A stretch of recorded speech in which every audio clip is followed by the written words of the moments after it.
Bismillahirrahmanirrahim. Alhamdulillah Rabbil Alamin. Wassalatu wassalamu ala ashrafil anbiya wal mursalin wa ala alihi wa sahbihi ajma'in. Rabbi shrah li sadri wa yassir li amri wahlul 'uqdatam min lisani yafqahu qawli. Rabbana zidna 'ilma warzuqna fahma. Allahumma arina haqqa haqqan warzuqna ittiba'ah wa arina batila batilan warzuqna ijtinabah. Assalamualaikum warahmatullahi wabarakatuh. Alhamdulillah, kita sambung kitab kita, iaitu berkenaan dengan akidah Muslim, yang kita telah bahaskan sebelum ini makna iman yang ditaklifkan oleh Allah Ta'ala ke atas manusia. Iman ni keyakinan dalam hatilah. Kita tak boleh menyamakan perkara amalan dengan perkara keimanan. Amalan iaitu perbuatan fizikal, sama ada ungkapan, perkataan ataupun perlakuan, itu perbuatan yang disebutkan di dalam Al-Quran. Ma yalfizu min qawlin illa ladai, apa dia Ustaz? Raqibun atid. Tidak berlafaz satu qaul, satu perkataan. Jadi disebutkan dalam Al-Quran perkataannya. Maknanya perkataan tu tak nampak perbuatan, tapi perkataan lebih ringan daripada perbuatan. Jadi bila sebut di dalam Al-Quran tidak berlafaz satu perkataan, melainkan dicatat oleh raqib atid. Bila disebut begitu, makna kata kalau perkataan dicatat, apatah lagi yang lebih daripada perkataan, iaitu perbuatan. Jadi para ulama akidah kata yang dicatat dua, perkataan dan perbuatan. Urusan hati ini urusan Allah Ta'ala, sehingga para malaikat pun tak tahu urusan hati kita. Sebab itu ibadah seperti puasa, korban, sabar, dan banyak lagi ibadah-ibadah lain berbentuk bagaimana hati mengikhlaskan, bersabar dan juga melaksanakan tuntutan Allah Ta'ala, itu berkait dengan hati. Dan Allah Ta'ala sahaja yang Allah Ta'ala sahajalah yang nak memberikan ganjaran banyak mana yang dia nak bagi, terpulang pada Allah Ta'ala. Jadi malaikat tak tahu. Malaikat sekadar catat apa yang zahir, apa yang dalam hati Allah Ta'ala sahaja tahu. Apa yang disebutkan iman itu di hati, bukan pada perkataan, bukan pada perbuatan. Sebab itu dibahaskan oleh para ulama, apa hukum orang yang tawaf di kubur. Kalau orang tak erti, dia jawab tak boleh kan? Betul. Betul dah tu, kata tak boleh. Dia meletak tak boleh saja. Dah kita nak tahunya hukum, bukan boleh tak boleh. Kalau jenis tak kuasai fiqh, tak kuasai akidah, dia kata tak boleh. Okeylah, tak boleh. Tapi orang yang buat tu macam mana? Kena ada hukum. Jadi sama ada orang yang buat juga tu dikira sebagai haram atau syirik. Ni berat ni, tak menentukan sama ada perbuatan tawaf di kubur ni syirik ataupun haram. Sama juga dengan geng-geng judi ni, nak tikam nombor esok ni, pergi minta nombor dekat kubur. Saya tak tahu macam mana boleh dapat nombor di kubur. Bunyi suara kali ni. Kalau bunyi suara tu, tak takut dia kita kalau turun daripada tangga hospital pada pukul 12 pagi, 12 pagi, 1 pagi, 2 pagi. Orang bagi salam pun takut. Dia purposely pergi ke kubur, minta nombor di kubur. Dapat macam mana nombor tak tahu, bunyi suara 1, 7, dia pun catat. So apa hukum dia? Tak boleh betul. Memang tak boleh. Memang semua orang. Tanya budak pun dia kata tak boleh. Nak tahu haram ke syirik. Jadi sebab itu kita kena bezakan. Perbuatan-perbuatan tersebut adakah perbuatan yang berkait dengan keimanan ataupun berkait dengan kemaksiatan. Okey, kalau berkait dengan keimanan, yang perlu dihukumkan apa dalam hati, bukan apa yang dia buat. Boleh jadi yang dia buat tu kerana ditipu. Manusia ni jahil. Dalam Malaysia ni kita mengaji agama sampai umur berapa?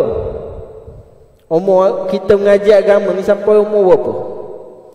Sekolah rendah, belajarlah ilmu tadika. Lepas tu naik sekolah menengah, selesailah ilmu sekolah rendah. Naik universiti, selesailah ilmu di universiti. Mana pendidikan agama Islam sekolah rendah settle, pendidikan agama Islam di sekolah menengah settle. Di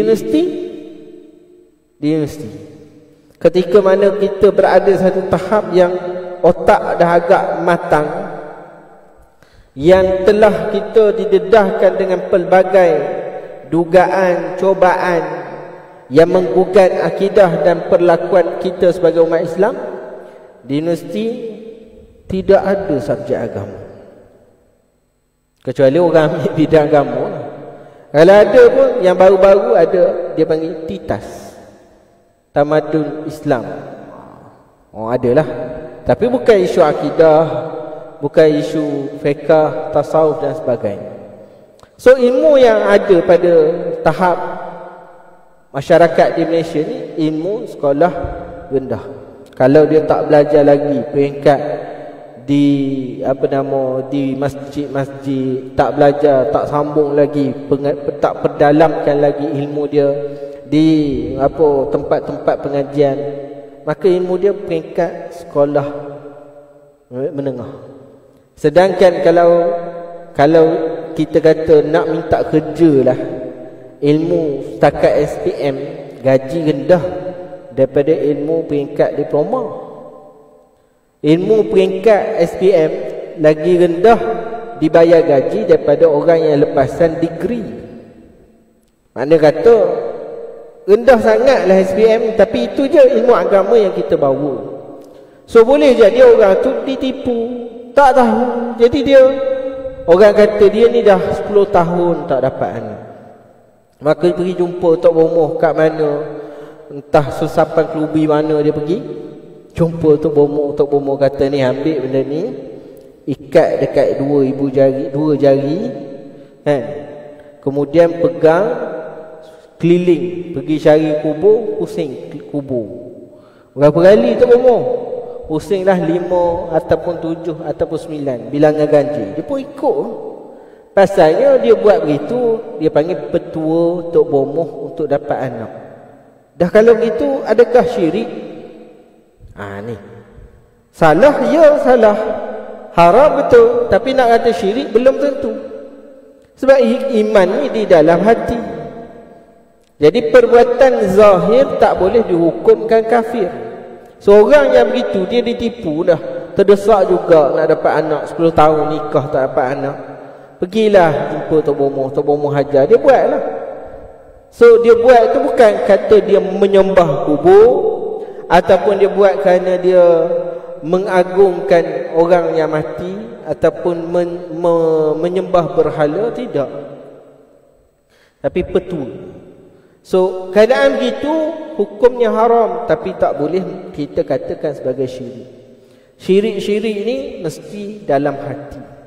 Sebab itu dalam perundangan Islam pun, dalam nak menghukumkan seseorang itu kafir ataupun syirik, maka kita kena tanya dulu soal siasat akidah.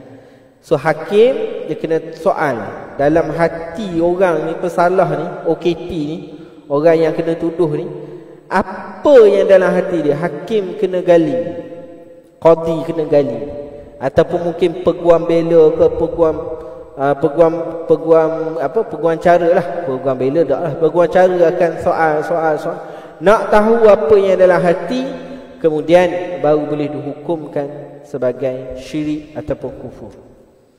Dan nak boleh hukum syirik dan kufur tu pun dia ada proses 3 kali. Dia kata dia ni betul, sesat. Kalau akidah dia ni memang syirik, tapi tak boleh jatuh hukum syirik. Dia ketuk meja, syirik, tak boleh. Tak boleh jatuh hukum lagi. Dia kena ada 3 kali proses istitabah. Proses istitabah ni proses untuk diberikan kaunseling, diberikan pendedahan, kefahaman, ajaran, kemudian barulah diberikan kita peluang untuk kita bertaubat sekali. Tak nak juga buat kali kedua, suruh taubat.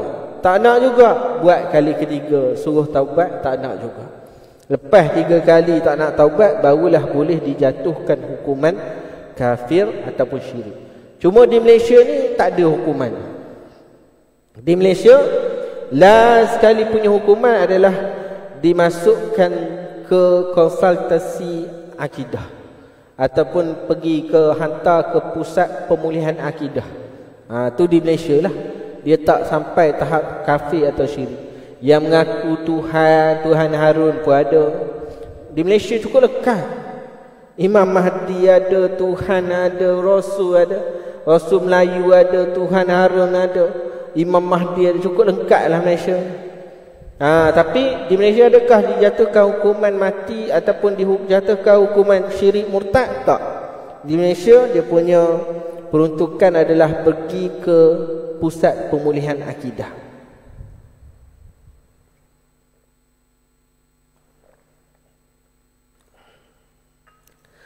Kalau tidak dijatuhkan hukuman murtad, syirik ataupun kafir oleh pemerintah ataupun pihak uli amri, qadi ataupun hakim, maka kekallah orang itu sebagai muslim dunia. Masih muslim dunia, akhirat wallahualam. Jadi isunya akidah. Kalau akidah dia masih lagi akidah Islam, Islam. Ada saya sebut sebelum ni lah, sebelum kita cuti beraya, saya sebut ada orang dijatuhkan hukuman kafir dunia tapi muslim akhirat. Macam ada orang dalam hati dia mengimani Allah adalah Tuhan sebenar-benarnya, tiada Tuhan melainkan Allah. Dalam hatinya meyakini Nabi Muhammad itu Rasulullah, tetapi dia tak pernah mengucap 2 kalimah syahadah di depan sesiapa pun. Dia tak pernah menzahirkan keislamannya depan sesiapa pun. Macam mana? Sebab apa? Tak boleh. Ayah dia orang berpengaruh, orang paling kaya di dalam dunia ni. So kalau dia peluk agama Islam, berat ayah dia, maka keadaan begini menyebabkan dia terpaksa menyembunyikan keislamannya. Takut. Jadi dia sembunyi keislamannya, tak bagi tahu. Sebab ayah dia tahu pun, ayah dia tak akan bagi, jatuhlah maruah ayah dia. Dia tak bagi tahu. Dan dia mati dalam keadaan begitu. Mati dia di dunia sebagai kafir, di akhirat mungkin di sisi Allah Ta'ala dia muslim. Itu satu keadaan. Keadaan kedua adalah orang yang muslim dunia, kafir dekat akhirat. Mudah je muslim dunia, kafir akhirat ni. Ni buka IC kita, tengok dekat IC tu tulis apa dia. Ada kan IC kita ni tulis Islam kan? Sekarang duk kalut pasal IC. Ada orang tak mengaku Melayu lah. Orang pun tanya dekat IC dia tulis Melayu ke tak? Tak ada tulis Melayu ni. Dia tulis warga negara je. Cuma ada Islam dekat situ. Islam, lepas tu ada lelaki. Saya lelaki lah. Kalau ada artis kontroversi tu yang lari ke luar negara tu, tak tahulah IC dia tu lelaki ke perempuan. Tapi nak ceritanya IC kita Islam. Seorang Islam yang lahir Islam, dekat IC dia tulis Islam. Dan dia tak pernah dijatuhkan hukuman, ataupun mudah cerita IC-nya tak pernah bertukar daripada Islam tukar pada bukan Islam. Tak kira lah agama apa. Ada orang punya gila nak keluar daripada Islam sampai bawa ke mahkamah pasal tak puas hati JPM tak tukar status agama dia. Nak juga tukar. Tukar. Dia pun tukar, nak tukar sangat. Tapi kalau kita nak sebut ni, makna kata kalau still lagi IC tu Islam, tak pernah jatuh hukuman murtad atau keluar pada Islam, maka orang ni mati sebagai Muslim dekat akhirat. Wallahu alam, akidahnya boleh sampai tahap kufur. Kita boleh contohkanlah ajaran-ajaran sesat yang ada. Ajaran sesat di Malaysia ni ada 200 hingga 300 lebih ajaran sesat. Sebahagian ajaran sesat keluar Islam. Sebahagian ajaran sesat masih lagi tahap yang boleh ada, orang kata keuzuran lah, tak sampai tahap kufur lagi. Jadi yang kata sampai tahap sesat kufur ni, tapi IC dia tak tukar lagi nama. Hakim tak jatuhkan lagi dia sebagai kufur. So IC dia Islam, mati dia tetap wajib 4 perkara. Mati hak sebagai Muslim tetap ada 4 perkara: mandi, kafan, solat dan ke bumi di perkuburan Islam. Kena ke bumi juga di perkuburan Islam. Kalau kata dia tu mati sebagai Muslim tapi dekat akhirat, wallahu a'lam, dia punya kesesatan, Allah Ta'ala sahaja maha mengetahui kesesatan dia tahap mana. Sebab tu tak mudah kita nak mengkafirkan orang. Tak mudah. Kan lagi korban, kita buat korban. Berapa korban tahun ni? 12 ekor. Oh banyak, 12 ekor. Orangnya berapa orang yang nak buat korban? EJK urus dia ramai boleh lah. Takut 12 ekor 12 orang datang. Saya pergi kat kuliah dekat Putrajaya. Saya tanya berapa ekor korban tu ni? 15. Surau 15. Kata 15. Oh banyak. Orang ada dan 20. Dah 20 je. Dah kata banyak ekor ni. Dah orang kaya Putrajaya. Satu orang ambil 5 bahagian. Satu orang ambil 2 bahagian. So 1 ekor lembu boleh jadi 2-3 orang. 2-3 orang kalau lelaki semua okey, 2-3 orang, 1 perempuan. Tak boleh buat kerja juga kan. Ada pula yang orang kata ibu tunggang tak boleh tinggal anak, tak boleh bergotong royong bersama ramai-ramai. So lambat nak selesai lembu dia tu, pasalnya tak ramai orang. Tu masalah juga. Jadi daging korban ni kita nak bagi kepada 3 golongan. Kena pecah pada 3. 1 untuk diri sendiri boleh, 1/3 lagi untuk saudara mara, kaum kerabat, dan 1/3 lagi untuk orang miskin. Tapi nak bagi tu tetap mesti bagi sesama Islam. Nak bagi fakir miskin biar sesama Islam. Nak bagi kaum kerabat biar sesama Islam.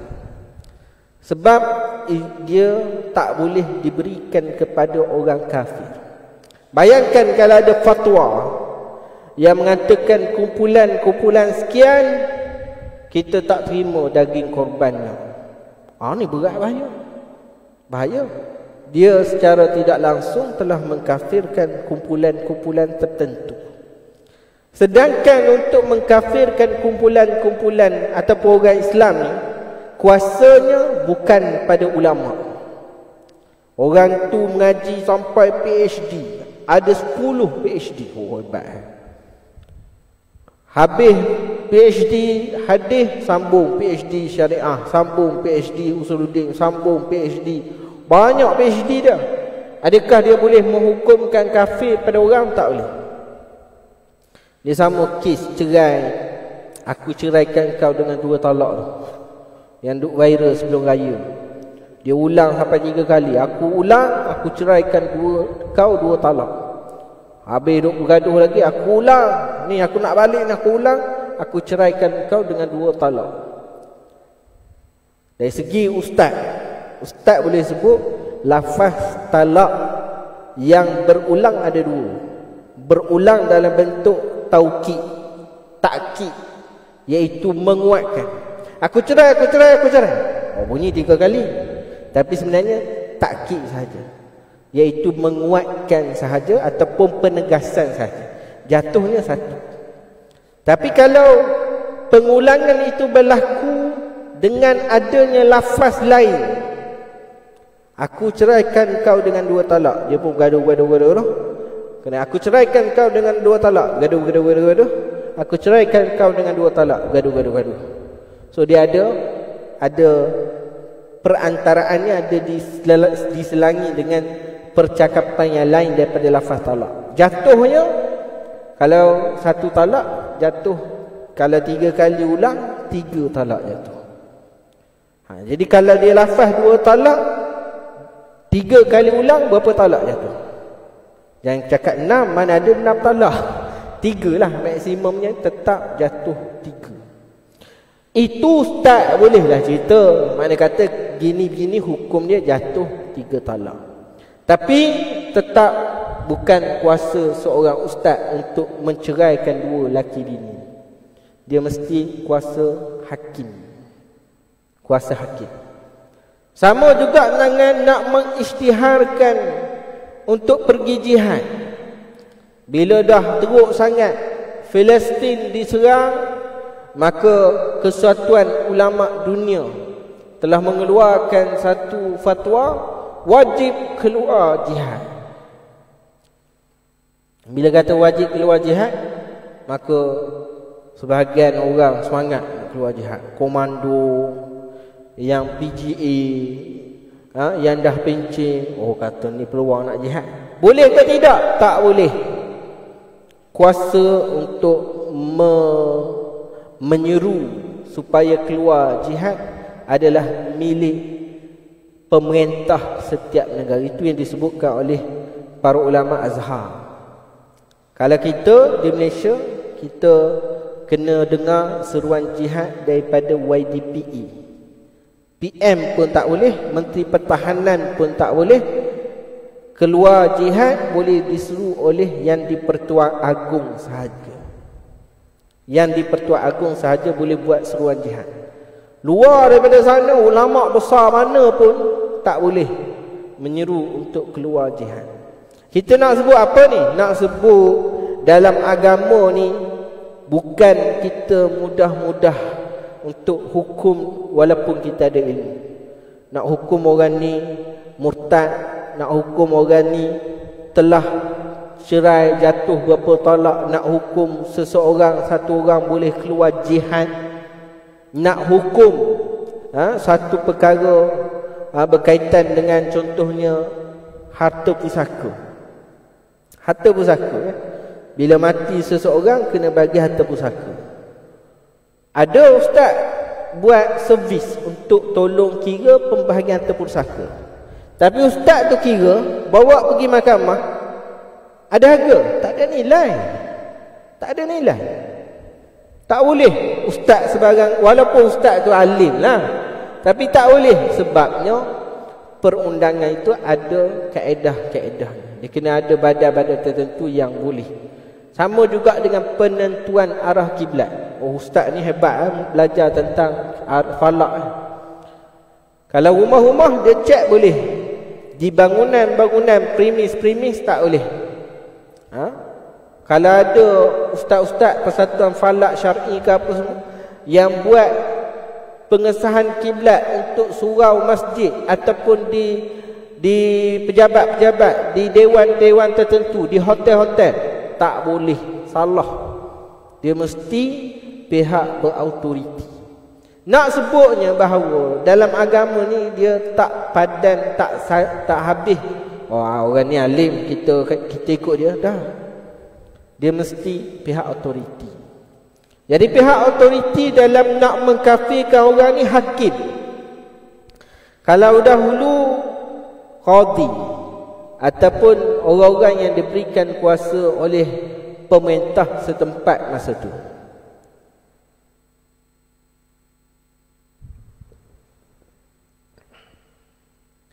Sebab itulah dalam kita nak menghukumkan seorang tu kufur ataupun tidak, bukan kita yang menghukum. Ustaz-ustaz boleh cakap, orang kalau buat begini hukumnya boleh bawa kepada kufur. Tiba-tiba kita jumpa orang buat begitu. Ada seorang budak sekolah, dia bergaduh berebut pakwa. Jadi satu kumpulan perempuan ni tangkaplah satu orang perempuan kawan dia. Dia kata, kau couple dengan pakwa aku kan? Dia kata tak. Kalau betul tidak, sumpah dengan Al-Quran. Dia kata bagi. Cara dia sumpah dengan Al-Quran tu macam mana? Dia letak Al-Quran di bawah, dia naik atas Al-Quran. Kan? Ada video tu, cari kan? Cara dia sumpah dengan Al-Quran tu, dia letak Al-Quran di bawah, dia naik pijak dua-dua kaki atas Al-Quran. Cara dia sumpah.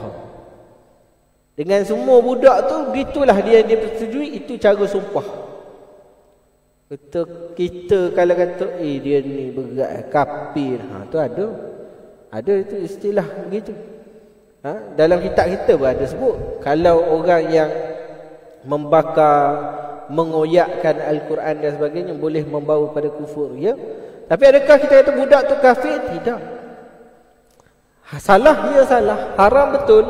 Tetapi untuk kita katakan kafir, kena gali dulu akidah dia dalam hati. Sebab itu bila kita membahaskan tentang iman, dia mesti di dalam hati.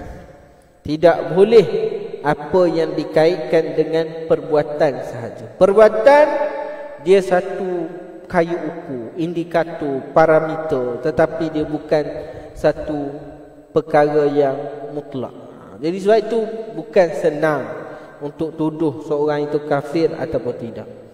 Dalam hadis syafaat yang sahih dan jelas berdasarkan nas, bahawanya keluar orang mukmin daripada api neraka pada masa yang sama, dia tidak pernah mengerjakan amal kebaikan sama ada solat, puasa, zakat atau kewajipan selainnya ketika hidupnya. Ia boleh didapati dalam banyak hadis yang pelbagai. Antaranya termasuklah hadis yang diriwayatkan Anas radhiyallahu anhu daripada Nabi sallallahu alaihi wasallam. Baginda Nabi sallallahu alaihi wasallam bersabda, yakhruju minan nari man qala ilaha illallah wa fi qalbihi waznu sya'iratin min khair, wa yakhruju minan nari man qala la ilaha illallah wa fi qalbihi waznun burratin min khair, wa yakhruju minan nari man qala la ilaha illallah wa fi qalbihi waznu zarratin min khair. Akan keluar daripada neraka. Tengok, banyak buat dosa ni.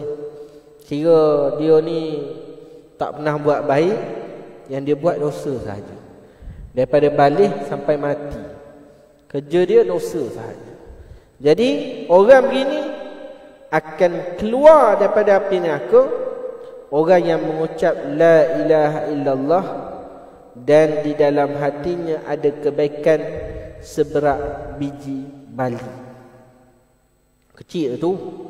Maksudnya dalam hatinya ada cukup keimanan sebesar biji bali, dah boleh menyebabkan dia keluar daripada api neraka, yakni tak kekal di azab dalam api neraka. Azab pasti, kekalnya tidak. Pasalnya dia muslim, mukmin.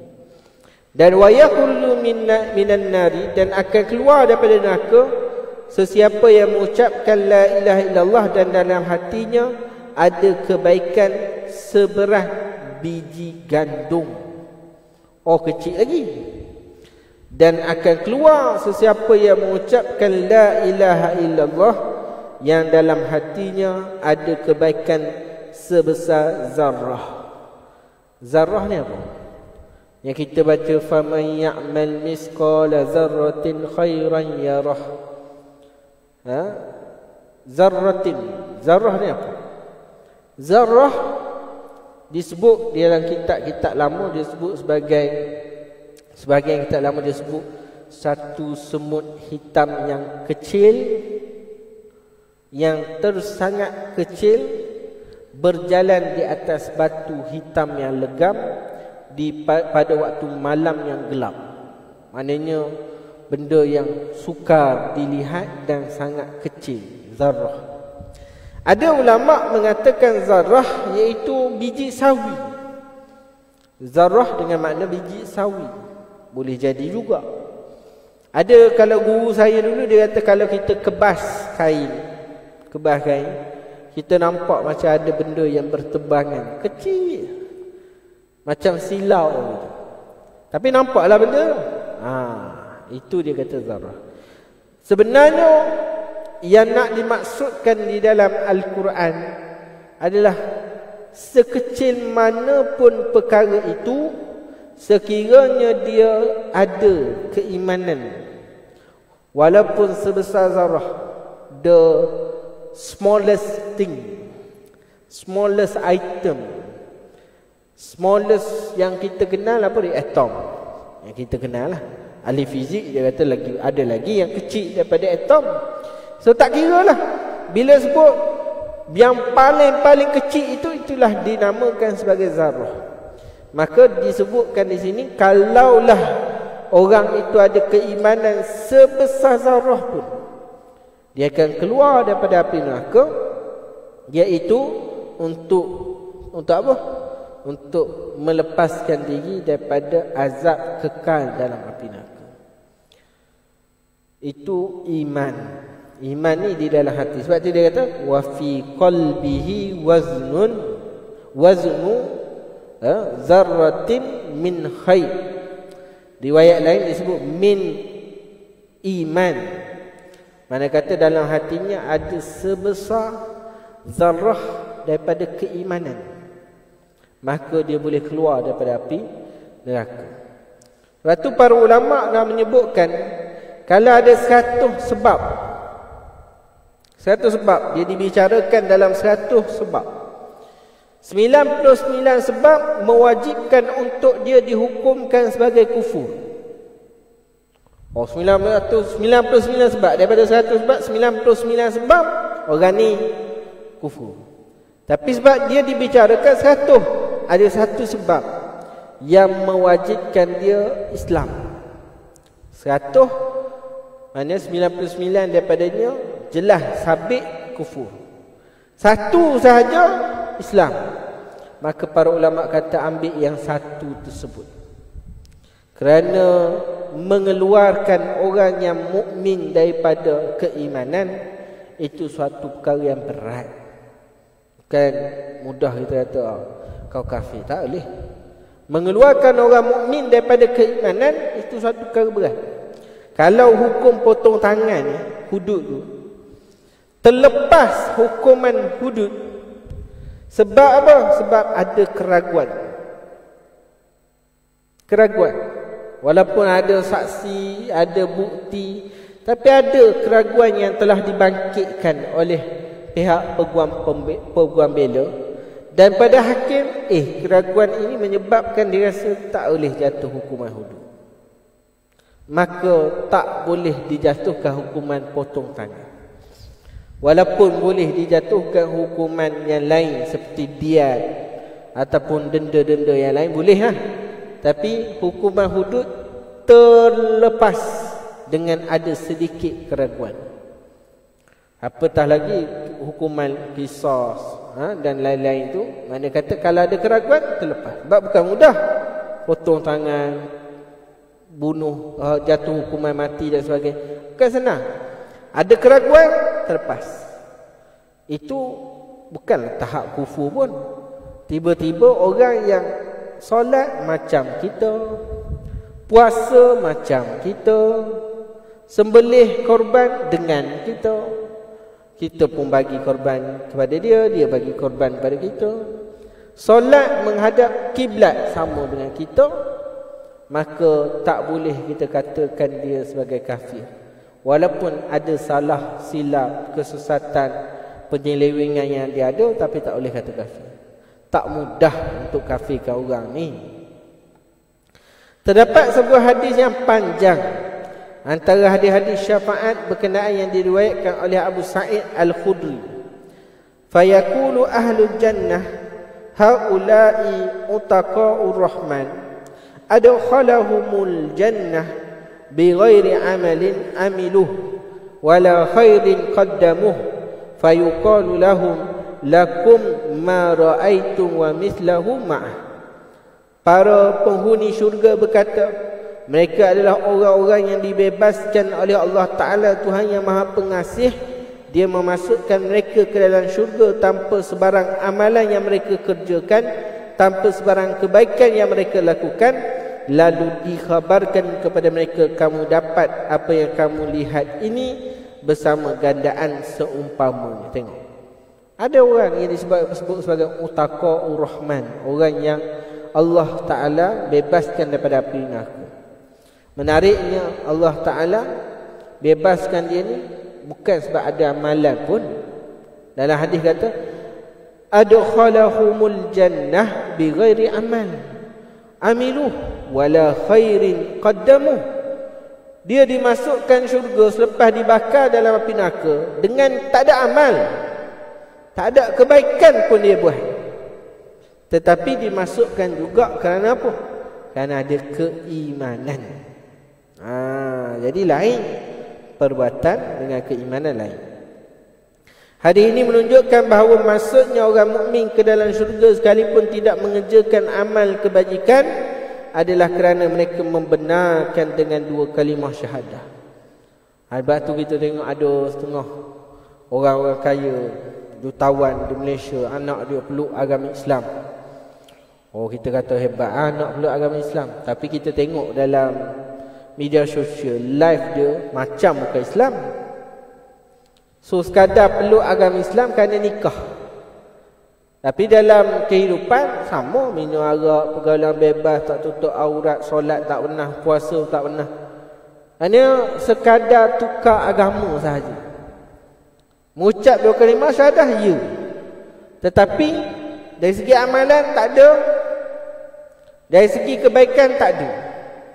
Solat tak pernah buat, perkara fardu yang lain semua tak buat. Nak kata pergi haji lagi lah tak. Maka di situ adakah kita kata orang ni kafir sebenarnya? Tak boleh. Dia mengucap dua kalimah syahadah yang zahirnya dia Islam, lalu dia tak ada amalan ni. Orang yang mana dibakar dalam api neraka, Allah Ta'ala keluarkan daripada api neraka, walaupun tak ada apa-apa amal kebaikan, tetap dimasukkan dalam syurga, yakni tidak dikekalkan api neraka. Tapi berapa lama masuk neraka tu tak tahu lah. Boleh jadi juta tahun, ataupun 2 trilion tahun. So kita tak tahulah berapa lama kan. Tapi tidak tergolong di kalangan orang yang kekal di dalam api neraka. Sebab apa? Iman sahaja, walaupun tak ada apa-apa kebaikan. Wallahu alam. Assalamualaikum warahmatullahi wabarakatuh.